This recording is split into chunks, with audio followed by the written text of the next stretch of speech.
तो इस समय चल रहा है एनटीपीसी का एग्ज़ाम। तो 17 मार्च का थर्ड शिफ्ट हो चुका है और उनके कुछ क्वेश्चन जो स्टूडेंट के द्वारा भेजे गए उनको हम देखेंगे, जो कि जीके के हैं। देखिए, याद भी जीके का रहता है, क्योंकि अब मैथ, रीजनिंग वो सब पूरा अब याद करके बाहर बता पाना वो थोड़ा-सा कठिन भी है। तो लेवल क्या था एग्ज़ाम? ईज़ी टू मॉडरेट था थर्ड शिफ्ट। यहाँ पर थर्ड है, याद रखिएगा ये। करंट 8 से 10 क्वेश्चन पूछे गए। पॉलिटी में आर्टिकल सबसे ज़्यादा पूछे जा रहे हैं। खास तौर से डीपीएसपी से कुछ आर्टिकल पूछे जा रहे हैं, पंचायत से कुछ आर्टिकल पूछे जा रहे हैं। तो डीपीएसपी आप एक बार रिवाइज कर लीजिएगा अगर आपके पास टाइम हो तो, मतलब अगर आपका एग्जाम थोड़ा सा दूर हो। मैथ मॉडरेट लोगों ने बताया, खास तौर से एवरेज के क्वेश्चन ज़्यादा आ रहे हैं। रीजनिंग की बात करें तो इजी बताया लोगों ने।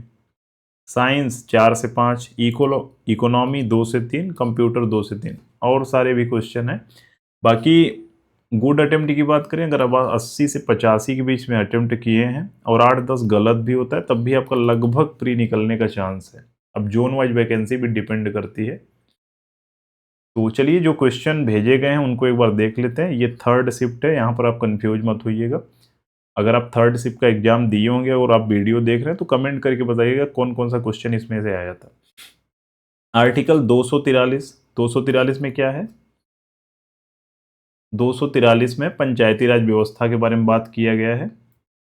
अच्छा, पंचायती राज व्यवस्था कहाँ से कहाँ तक है? तो 243 से लेकर 243 ओ तक पूरा पंचायती राज के बारे में है। उसके बाद 243 से पी से और 243 जेड जी तक कहाँ तक जाता है? ये नगर निकाय के बारे में है। तो ये देखिए, 243 कभी पूछे तो पंचायती राज में ये परिभाषा, सबसे पहला आर्टिकल कभी भी अगर आपको नहीं भी पता है तो समझिए वहाँ परिभाषा से ही संबंधित होगा। भाग कौन सा है? तो भाग 9वां है। ये 9 है। आई एक्स को हम 9 कहते हैं और एक्स आई को 11 कहते हैं, तो इसमें कन्फ्यूज मत होइएगा। आई एक्स मतलब 9वां भाग है, पंचायत से संबंधित है। अच्छा, इस पूरे भाग को कब जोड़ा गया? तो 73वां संविधान संशोधन 1992 में हुआ था, उसी टाइम जोड़ा गया था। देखिए, ये रिवाइज करा रहा हूँ, अगर आपका नियर एग्जाम 2-4 दिन में, तो आपको कुछ ना कुछ प्रॉफिट 2-4 क्वेश्चन तो हो ही जाएगा। बाकी अब जल्दी जल्दी कराना इसलिए ज़रूरी है क्योंकि आपको भी एक प्रेशर नहीं जनरेट करना है। जो पढ़े हैं वो अपने आप में बेस्ट है, बाकी आपके पास समय है तो वीडियो देख रहे हैं, कुछ ना कुछ प्रॉफिट हो ही जाएगा आपको। इस पूरे भाग को 73वें अमेंडमेंट में जोड़ा गया। और नगर निकाय का भी पूछेगा तो वो 74वां अमेंडमेंट 1992 के तहत जोड़ा गया था। अच्छा, इसमें इसके तहत भाग 9वां जुड़ा है, लेकिन जब अनुसूची पूछेगा तो वो 11वां होगा। इसमें कन्फ्यूज मत होइएगा। भाग पूछेगा तो 9वां होगा, अनुसूची पूछेगा तो 11वां होगा। इसमें अगर 74वें में जो नगर संबंधित है तो भाग इसमें 9A होगा और अनुसूची इसमें 12वां जोड़ा गया। अच्छा, भाग जो 11वां, अनुसूची 11वां, उसमें कितने विषय हैं? तो 29 विषय हैं। कैसे याद रखना है? तो 29, 2 और 9 जोड़ेंगे तो कितना आएगा? 11। तो 11वीं अनुसूची में कितने विषय हैं? 29 विषय हैं। 12वीं अनुसूची में कितने विषय हैं? 18 विषय हैं। अच्छा, भारतीय संविधान का अनुच्छेद 263 एक क्वेश्चन पूछा गया। तो 263 का संबंध किससे? केंद्र और राज्यों के बीच जो समन्वय होता है, एक तरीके से केंद्र राज्य संबंध के बारे में बात करता है। इंटर स्टेट काउंसिल उसको इंग्लिश में कहते हैं, कि केंद्र और राज्य का संबंध अच्छा बना रहे उसके लिए काउंसिल का गठन होता है। तो 263 में क्या है? केंद्र और राज्यों के बीच समन्वय की बात करता है। उपराष्ट्रपति से कुछ क्वेश्चन पूछे गए। तो उपराष्ट्रपति शपथ से शायद क्वेश्चन कुछ पूछा गया है। तो कैसे आपको याद रखना है? उसका निकास शनि है। उसका निकास क्या है? उसका निकास शनि है। अब समझिए, मान लीजिए कैसे आपको ये विजुअलाइज करना है। उसका निकास शनि है, यानी किसी के घर से जब निकल रहे हैं, निकास हो रहा है, तो सामने क्या है? शनि है। तो जब निकल रहे हैं तो क्या है? शनि है। तो उसका निकास शनि है। तो ऊ से क्या रखना है? उपराष्ट्रपति, यानी 63 में कहा गया है। आर्टिकल 63 से 70 के बीच में आपको ये याद रखना है, उपराष्ट्रपति संबंधित है। तो 63 में क्या है? भारत में एक उपराष्ट्रपति की व्यवस्था होगी। ये किस में है? 63 में। फिर 64 में क्या कहा जाता है? उनका काम बताया जाता है, यानी राज्यसभा के पदेन सभापति होंगे। कभी भी अगर आप देखेंगे जब राज्यसभा का सेशन चलता है तो वहां पर अध्यक्षता कौन करते हैं? उपराष्ट्रपति करते हैं, तो उनको ही सभापति कहा जाता है। तो अनुच्छेद 64 में क्या है? अनुच्छेद 64 में कहता है कि राज्यसभा का पदेन सभापति, तो उ और स मतलब सभापति, फिर क से कार्य। तो 65 में क्या है? राष्ट्रपति के रूप में कार्यभार, यानी जब वो राष्ट्रपति नहीं होंगे तो उनके रूप में कार्यभार कौन करेगा, यानी कार्य कौन करेगा, तो वो 65 में बताया गया है। नी से क्या है? निर्वाचन के बारे में बताया गया है। तो निर्वाचन का मतलब 66 में क्या है? निर्वाचन की प्रक्रिया, यानी उस उपराष्ट्रपति का निर्वाचन कैसे होगा वो आर्टिकल 66 में बताया गया है। फिर आर्टिकल 67 में क्या है? क से याद रखना है, कार्यकाल के बारे में है। कितना टाइम का कार्यकाल होता है? 5 वर्ष का होता है। तो 67 में क्या है? कार्यकाल है। फिर स से क्या रखना है? समय। 68 में क्या है? रिक्ति को भरने का समय। अब बाई चांस कोई आकस्मिक रिक्ति हो जाती है तो उसको भरने का टाइम पीरियड कितने समय के अंदर वो उपराष्ट्रपति का पद फिल किया जाएगा, वो 68 में लिखा गया है। और 69 में क्या है? शपथ है। और 70 में क्या है? राष्ट्रपति के कृत्यों का निर्वहन करना। तो 63 में भारत के उपराष्ट्रपति, तो कैसे याद रखना है? 63, 66, 69 आपको याद रखना है। 63 में उपराष्ट्रपति होंगे, 66 में उनका निर्वाचन होगा, 63, 66 और 69 में शपथ ग्रहण करेंगे। 63 में उपराष्ट्रपति, 66 में निर्वाचन की प्रक्रिया और 69 में शपथ ग्रहण करना। बाकी और जो आर्टिकल है एक बार आप रिवाइज कर लीजिएगा फिर से वीडियो को स्टॉप करके। नागरिकता से क्वेश्चन पूछा गया। अब नागरिकता में आर्टिकल 5 से भाग 2 आप पढ़ते हैं, जब भाग 2 में नागरिकता है, भाग 2 में नागरिकता है 5 से 11 आर्टिकल। आर्टिकल 5 में क्या है? तो आर्टिकल 5 में यह है कि संविधान लागू होने के समय कौन नागरिक होगा, यानी जन्म और निवास के आधार पर नागरिकता। तो 5 में क्या रखना है? जन्म, एक शब्द याद रखना है, जन्म, यानी जन्म या निवास के आधार पर नागरिकता। यानी संविधान जब लागू हुआ उस समय कौन व्यक्ति भारत में जैसे निवास कर रहा था या उसके बाद जन्म लिया तो वो भारत का नागरिक होगा।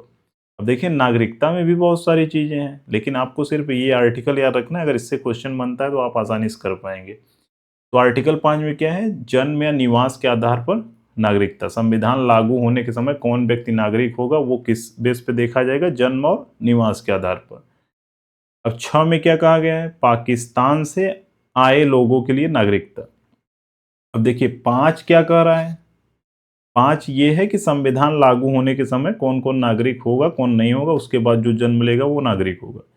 6 में क्या कह रहा है? अगर हम इधर भारत बनाएं ये मैप, तो 6 में कह रहा है कि पाकिस्तान से जो भारत आ रहे हैं वो क्या है? 6वें में लिखा गया, लेकिन भारत से जब पाकिस्तान कोई व्यक्ति गया है तो वो आर्टिकल 7 में कहा गया है। तो 7 में क्या है? पाकिस्तान जाने वालों के लिए नागरिकता, उनके लिए क्या प्रावधान है। अब देखिए 6 में तो आ रहे हैं, 7 में यहाँ से पाकिस्तान जा रहे थे, ये दोनों आर्टिकल पाकिस्तान संबंधी। लेकिन 8 में क्या कहा जा रहा है? भारत से विदेश कोई व्यक्ति जा रहा है तो उसके लिए नागरिकता का क्या प्रावधान है। तो 8 में क्या लिखा है? विदेश में रहने वालों के लिए नागरिकता। है तो भारतीय लेकिन वहां पर क्या विदेश में रह रहे हैं, तो विदेश में रहने वाले भारतीय मूल के लोगों के लिए नागरिकता का प्रावधान 8 में है। तो 6 में आए पाकिस्तान से, 7 में पाकिस्तान में गए, 8 में अब पाकिस्तान की बात खत्म हो गई तो बाहर कहीं पर रह रहे हैं, तो वो 8 में है। 9 में क्या है? अगर किसी ने दूसरे देश की नागरिकता ले ली तो वो भारत का नागरिक नहीं होगा। 8 में कह रहा है तो आप बाहर रह रहे हैं उसके लिए क्या प्रावधान है, लेकिन 9 में क्या बोल रहा है कि अगर आपने किसी दूसरे देश की नागरिकता ले ली तो यहाँ की नागरिकता अपने आप खत्म हो जाएगी। वो किस में है? 9 में। तो 8, 9 साथ याद रखना है और 6, 7 साथ याद रखना है, 5 अलग से याद रखना है। 10 11 में क्या है? 10 में क्या बोल रहा है कि नागरिकता का जारी रहना, यानी कानून के अनुसार वो नागरिकता जारी रहेगी जब तक कोई ऐसा कानून नहीं बनाया जाता कि नागरिकता किस हिसाब से हटेगी या किस हिसाब से नागरिकता को खारिज किया जा सकता है, तब तक वो जारी रहेगा जब तक कानून कुछ न बन जाए उस पर। तो नागरिकता का जारी रहना किस में है? 10। अब 10 रुपए का नोट तो बहुत दिन से चल रहा है, तो इसी से आपको याद रखना है कि 10 का मतलब जारी रहना।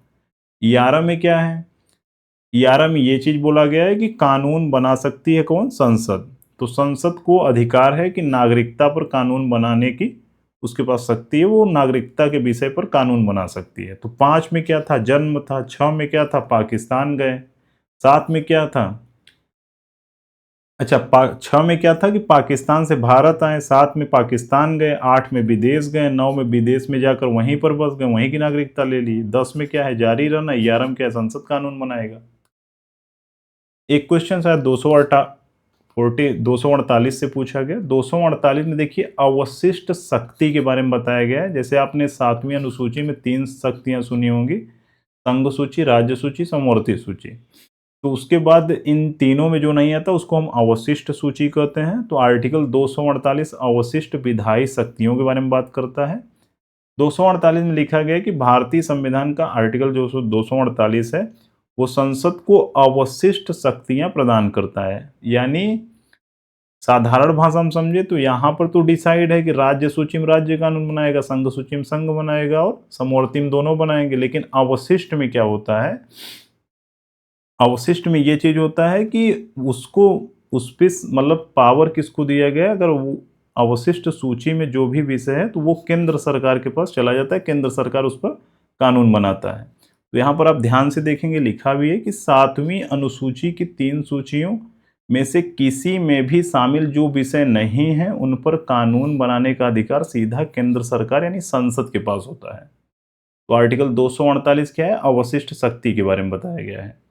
अच्छा, बौद्ध धर्म से कुछ क्वेश्चन पूछा गया था। अब एग्जैक्ट क्वेश्चन तो नहीं पता है, आप कमेंट करिएगा अगर आपको पता होगा तो। भगवान बुद्ध के जीवन कुछ पॉइंट है आपको याद रखना है, मे भी क्वेश्चन पूछा जा सकता है। जैसे जन्म कहाँ पर हुआ बुद्ध का, गौतम बुद्ध का जन्म कहाँ पर हुआ, लुम्बिनी नेपाल में हुआ।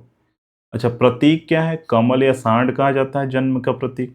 ज्ञान प्राप्ति कहाँ हुआ, बोध गया बिहार में हुआ, निरंजना नदी के तट पर पीपल वृक्ष के नीचे। प्रतीक क्या है, बोधि वृक्ष। प्रथम उपदेश उन्होंने कहाँ दिया, सारनाथ वाराणसी में दिया। इसका प्रतीक क्या है, चक्र है। और प्रथम उपदेश को हम कहते क्या है, बहुत बार क्वेश्चन पूछा गया है, धर्म चक्र प्रवर्तन कहा जाता है। प्रथम उपदेश को क्या कहा जाता है, धर्म चक्र प्रवर्तन। और प्रतीक क्या है, चक्र है। मृत्यु को महापरिनिर्वाण कहा जाता है। कहाँ पर इनकी मृत्यु हुई, कुशीनगर उत्तर प्रदेश में हुई। और इसका प्रतीक क्या है, स्तूप, इसलिए स्तूप बहुत सारी जगह बनाए भी गए हैं। तो देखिए जन्म कहाँ है, लुम्बिनी, और मृत्यु कहाँ है, महापरिनिर्वाण कहाँ है, कुशीनगर है। तो इसमें कन्फ्यूज मत होइएगा, लुम्बिनी नेपाल में जन्म हुआ था और मृत्यु कहाँ हुआ था, कुशीनगर उत्तर प्रदेश में। प्रथम उपदेश को धर्मचक्र प्रवर्तन कहते हैं। बौद्ध धर्म के त्रिरत्न कौन है, बुद्ध, धम्म, संघ। ये तीनों त्रिरत्न है, बहुत बार क्वेश्चन पूछा जाता है। तो बुद्ध, धम्म और संघ तीनों याद रखिएगा। अच्छा, चैत्य और विहार क्या होता है। अब आपने सुना होगा कि एक व्यक्ति को किसकी जरूरत होती है, आहार और विहार की जरूरत होती है। आहार माने खाना, विहार माने रहना, जहां पर लोग रहते हैं। तो विहार तो क्लियर है, विहार का मतलब निवास स्थान। विहार में बौद्ध भिक्षुओं का जो निवास स्थान होता है उसको हम विहार कहते हैं। और चैत्य क्या होता है, जहां पर वो पूजा करते हैं। तो बौद्ध भिक्षु जहां पूजा करते हैं उसको चैत्य कहते हैं, और जहां पर वो रहते हैं उसको निवास स्थान यानी विहार कहते हैं। अच्छा, ये 4 जो संगीतियां हुई हैं बहुत ज़्यादा फेमस हैं, क्वेश्चन इनसे बनते हैं काउंसिल के बारे में। तो 483, 383, 250, 72। तो 483, 383, 250, 72 है। कैसे इसमें याद रखना है, तो याद रखना है RVPK, AK। एक बार बोलिए आप अपने मुंह से, RVPK। एक क्वेश्चन इससे पक्का किसी न किसी सब्जेक्ट में तो पूछा जाएगा, RVPK, AK। तो RVPK क्या है, प्लेस है, यानी राजगिरी, वैशाली, पाटलिपुत्र, कुंडलवन। RVPK, राजगिरी, वैशाली, पाटलिपुत्र, कुंडलवन। और AK क्या है, अजात शत्रु, कालाशोक, अशोक एंड कनिष्क। अजात शत्रु, कालाशोक, अशोक एंड कनिष्क। तो ये पूछा जाता है कहाँ पर हुआ, उस समय शासक कौन था। अध्यक्ष बहुत कम पूछा जाता है, पहले में अध्यक्ष महाकश्यप थे। MSM भी इसको याद रख सकते हैं, महाकश्यप, सबकामी, मोगलीपुत्तिस और V से वसुमित्र। तो RVP के AK बस दो ये आपको याद रखना है, बाकी ये नहीं याद है तो कोई दिक्कत नहीं है। तमिल भाषा किस वर्ष लागू हुआ, एक क्वेश्चन पूछा गया। तमिल भाषा भारत की पहली भाषा है जिसे 2004 में शास्त्रीय भाषा का दर्जा मिला था। अच्छा, कुछ कंप्यूटर से क्वेश्चन पूछे गए कट कॉपी पेस्ट से रिलेटेड। तो कंट्रोल C का मतलब कॉपी होता है, कंट्रोल V से पेस्ट होता है, V से क्या होगा, पेस्ट होगा, C से क्या होगा, कॉपी होगा। कंट्रोल X से क्या होता है, कट होता है। अब कट और कॉपी में आप समझ रहे हैं, जब कट करते हैं तो वहां से चला जाता है वो, अगर यहां से अगर हम इसको कट करें तो ये यहां से हट जाएगा, लेकिन कॉपी में क्या होगा, यहां रहेगा लेकिन दूसरी जगह भी पेस्ट कर सकते हैं। तो कंट्रोल C से कॉपी होता है, कंट्रोल V से पेस्ट होता है, कंट्रोल X से कट होता है, कंट्रोल Z से अंडू होता है। अंडू का मतलब समझ रहे हैं, कोई भी जैसे काम किए हुए हैं और उसको आप पीछे जाना चाह रहे हैं तो उसको अंडू कर सकते हैं। अब फिर वही काम करना है तो कंट्रोल प्लस वाई होता है, रीडू कहते हैं जिसको। कंट्रोल एस से सेव याद रखना है, पी से प्रिंट याद रखना है, एन से न्यू फाइल, ओ से ओपन। तो पहला ये लेटर से अब आसानी से आंसर मार्क कर सकते हैं। अच्छा, एक क्वेश्चन पूछा गया फीफा का सर्वश्रेष्ठ खिलाड़ी कौन था। तो 2022 में ये हुआ था, कहाँ पर आयोजित हुआ था, तो कतर में हुआ था। तो कतर में 2022 में आयोजित हुआ था फीफा वर्ल्ड कप। अच्छा, उसमें गोल्डन बॉल, अब देखिए क्वेश्चन एग्जैक्ट नहीं पता है क्या था, अगर आप दिए होंगे तो आपको याद होगा। सर्वश्रेष्ठ खिलाड़ी अगर पूछा है तो वहां पर क्या होगा आंसर उसका, लियोनल मेसी होगा। तो सर्वश्रेष्ठ खिलाड़ी का पुरस्कार यानी गोल्डन बॉल किसको मिला, तो अर्जेंटीना के कैप्टन कौन थे, लियोनल मेसी, उन्हीं को दिया गया। और अर्जेंटीना ने ही मैच जीता भी था, फ्रांस हारा था, यानी उप विजेता रनर अप पे था। तो ये क्वेश्चन इससे बन सकते हैं क्वेश्चन। तो गोल्डन बॉल सर्वश्रेष्ठ खिलाड़ी, अब गोल्डन बॉल पूछे या सर्वश्रेष्ठ खिलाड़ी तो एक ही होगा आंसर, लियोनल मेसी होगा। गोल्डन बूट किसको मिला, टूर्नामेंट में सबसे ज्यादा गोल जिसने किया, किलियन एम्बाप्पे फ्रांस के थे, उन्होंने 8 गोल किया, उसके लिए गोल्डन बूट मिला। गोल्डन ग्लव्स किसको मिला, जो ग्लव्स का मतलब हाथ जो पकड़ रहा है, यानी गोलकीपर जो है ग्लव हाथ में लगाते हैं यानी हाथ से पकड़ते हैं फुटबॉल को। तो क्या होगा, गोल्डन ग्लव किसको मिला, एमिलियानो मार्टिनेज अर्जेंटीना के थे, उनको मिला। बेस्ट यंग प्लेयर किसको मिला, एंजो फर्नांडिस को मिला। विजेता टीम कौन था, अर्जेंटीना। अच्छा, रनर अप पे कौन था, फ्रांस था। अब कैसे हराया, तो फ्रांस को पेनाल्टी शूट आउट में हराया। तो ये चीज देखिए, पेनाल्टी शब्द हॉकी में भी आता है, फुटबॉल में भी आता है। तो ये क्वेश्चन सिर्फ आपको ये जो मेजर आज क्वेश्चन पूछा गया लियोनल मेसी, बाकी ये जरूर पूछा जा सकता है गोल्डन बूट अवार्ड किसको मिला, तो किलियन एम्बाप्पे को मिला। सर्वश्रेष्ठ गोलकीपर का अवार्ड किसको मिला, एमिलियानो मार्टिनेज को मिला। राउत नृत्य किस भगवान के लिए मनाया जाता है, तो राउत नृत्य छत्तीसगढ़ में होता है, ये भगवान कृष्ण से संबंधित है। तो ये कौन सा समुदाय करता है, यादव समुदाय के द्वारा किया जाता है, खुद को भगवान कृष्ण का वो वंशज मानते हैं। कब किया जाता है, तो दिवाली के तुरंत बाद आने वाले, यानी दिवाली के बाद जो एकादशी कुछ समय बाद आता है, जिसके घर पर दिवाली नहीं सता तो वो एकादशी को मनाते हैं दिवाली। तो देव उठनी जो एकादशी होता है उसी में ये राउत नृत्य किया जाता है। अच्छा, ये किस भगवान की पूजा होती है, तो भगवान कृष्ण की भक्ति और गोपियों के साथ उनकी रासलीला प्रसंगों को दर्शाया जाता है, तो भगवान कृष्ण की पूजा होती है इसमें। बीच बीच में कबीर और तुलसी के दोहे भी गाते हैं। अशोक राजा बनने से पहले कहाँ का राज्यपाल था, तो कुछ चीजें अशोक के बारे में पहले जान लेते हैं। अशोक मौर्य वंश संबंधित है। अशोक के पिता कौन थे, बिंदुसार। सॉरी लाइट कट गया, रुक जाइए बस 20 सेकेंड।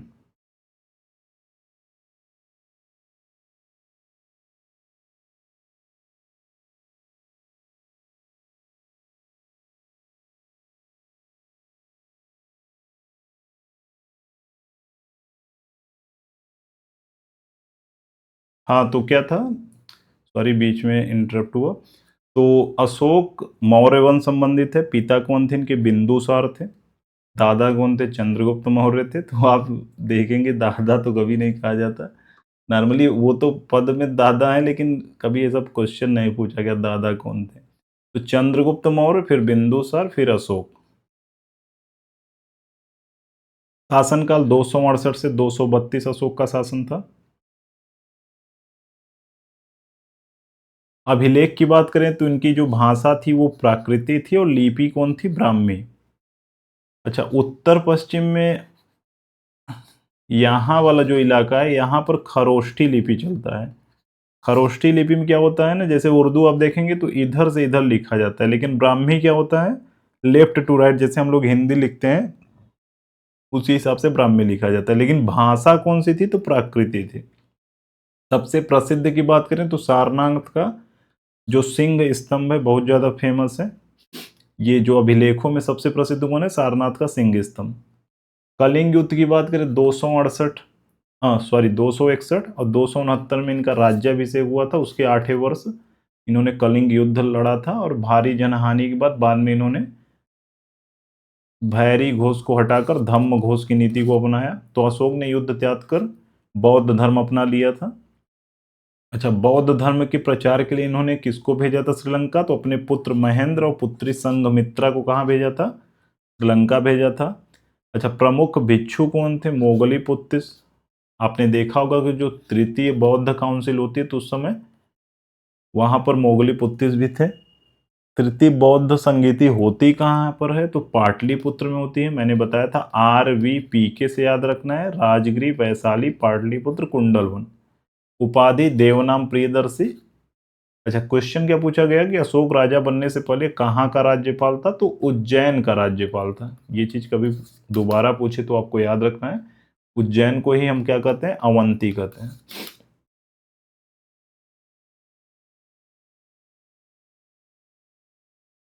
अच्छा, ये 8वां और 13वां शिलालेख बहुत ज्यादा पूछा जाता है। तो 13वां में क्या है, कलिंग युद्ध की चर्चा के बारे में बताया गया। 8वां में क्या है, शिकार उन्होंने छोड़ गया नहीं, धम्म यात्रा के बारे में किसमें लिखा गया है, 8वें में लिखा गया है। 52वां शायद अमेंडमेंट पूछा गया था, 1985 में हुआ है। 10वीं अनुसूची जोड़ी गई, दल बदल से संबंधित है।